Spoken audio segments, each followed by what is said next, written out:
One of our favorite opportunities is when our political correspondent, Attorney Rabbi Rephael Deutsch, comes and speaks to us. It was he who comforted us 3 years ago on election night, and today there was a big gathering in New York where the President of the United States spoke to about 400 Orthodox Jews. I believe our correspondent was there, and he's here to share with us some words of inspiration.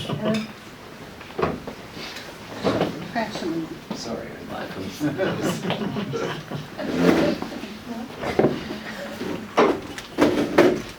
I was not there, but one of my oldest friends was there, and we both we talk about politics a lot. And he called me in the middle of the day, which he never does. And he said, "I just shook the president's hand," and I didn't even know that this thing existed. And he was all excited that he got to meet the president. So.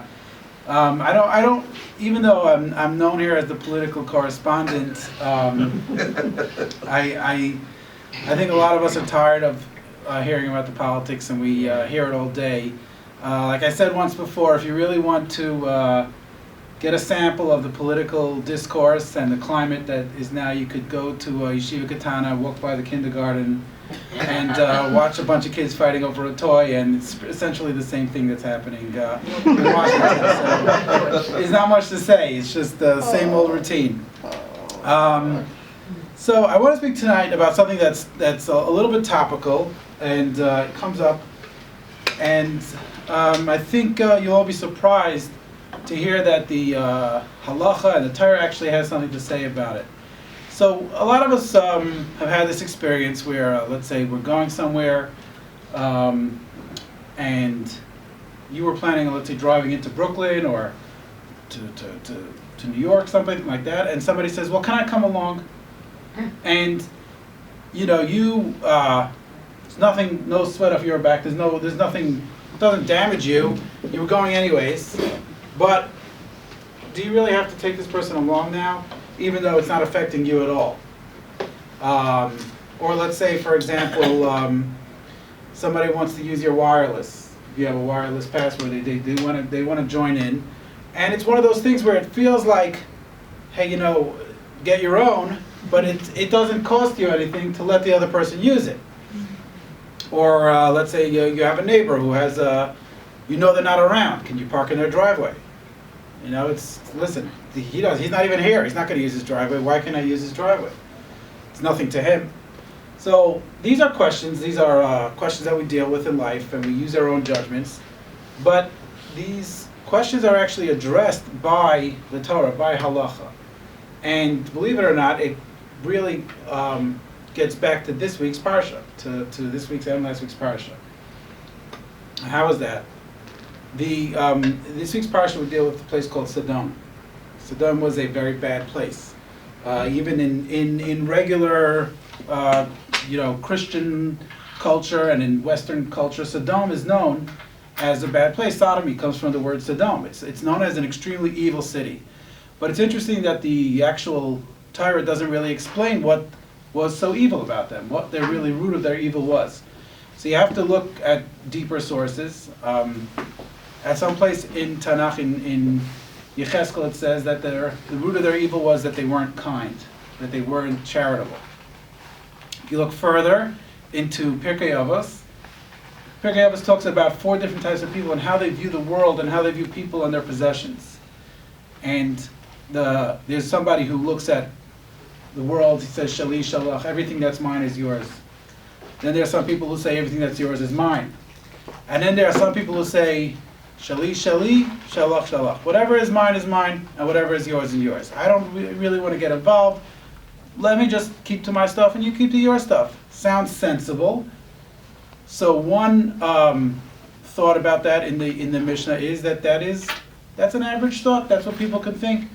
You're entitled to have such an opinion on the way the world works. The other opinion is that is called Midas Sodom. That is the way Sodom was. Sodom was, I don't have to care about somebody else. All I have to care about is myself, and I don't have to care about. And that was their evil. That was the base of their evil, was that they didn't view another person, didn't care about another person or charity things like that. So as halacha developed, that became a force in deciding certain rulings in the halacha, in the Gemara. So the Gemara has a case where a bunch of kids inherit an estate, and the estate has different properties, and one kid happens to have a property near one of the estates. So let's say you had A, B, and C, and one of the kids is near property A. So he says to his brothers or sisters, can I have the one near property A? Because I have a property there anyways. So now the brothers, do they have a right to protest? They were all getting various properties, didn't make any difference what they were getting. And this guy has, the one who has the property next to it, he has what to gain and they have nothing to lose.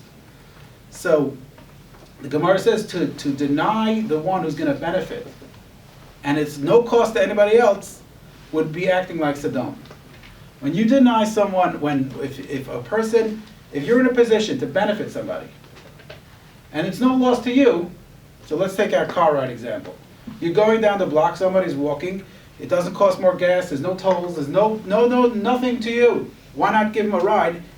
You are supposed to give him a ride. The halacha encourages you and says that the law is, when it's no loss to you, you should do good for somebody else.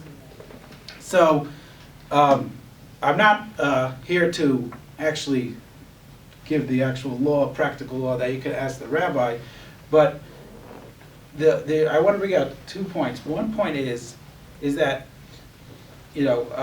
secular law does not dictate or regulate these type of activities that we have. That's one key difference between the secular law that we have, the statutes, the Constitution, and the state laws, and the Torah. State laws, there's nothing illegal about not giving somebody a ride, or there's nothing illegal about charging somebody for something even though it doesn't cost you anything. But in halacha, it's so much more pervasive. It dictates our actions throughout the day, and that is the same law that says keep Shabbos, don't eat non-kosher foods. Also says when you're dealing with other people, you have to act not like a person from Sodom, and you cannot charge or you cannot deny somebody a benefit if it's no cost to you.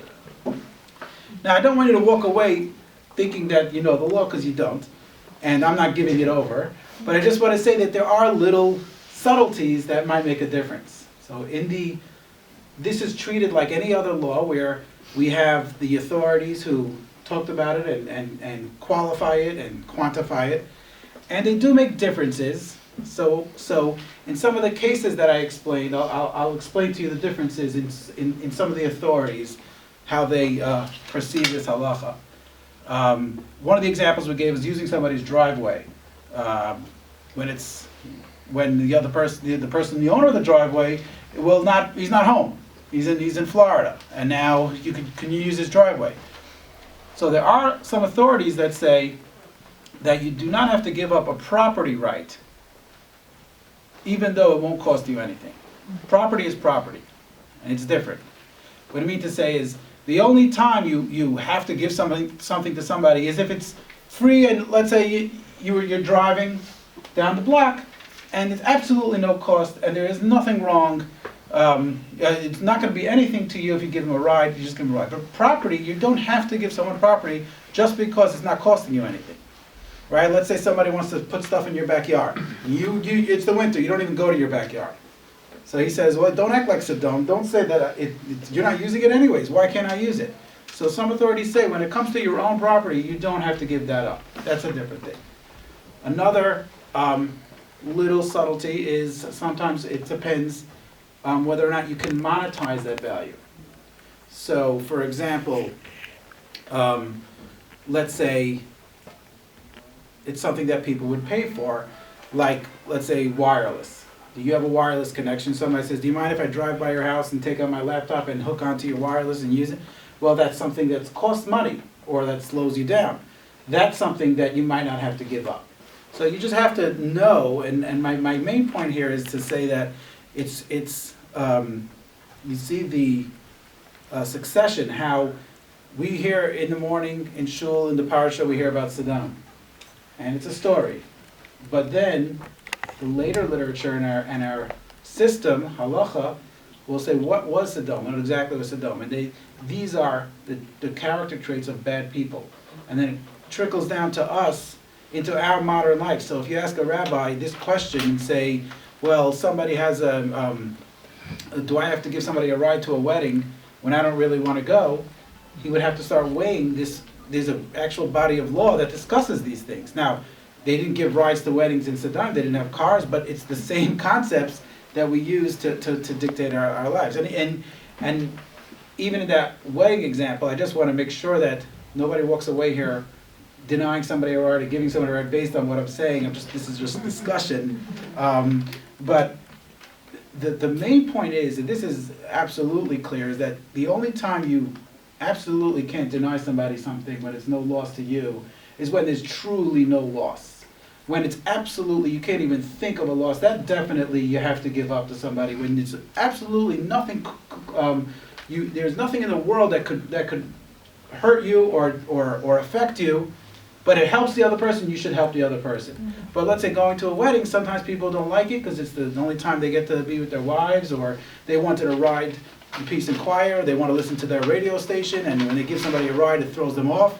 It might not be in the same category, you know what I'm saying? But we're talking about, like in a vacuum, if you could create a scenario where there's absolutely nothing in the world that could affect you, and yet you don't give to that other person, that we know that halacha discourages that and says that you would have to, you should not deny that person. That would be acting like Sodom. So hopefully we could all follow that and keep out of that. Excellent.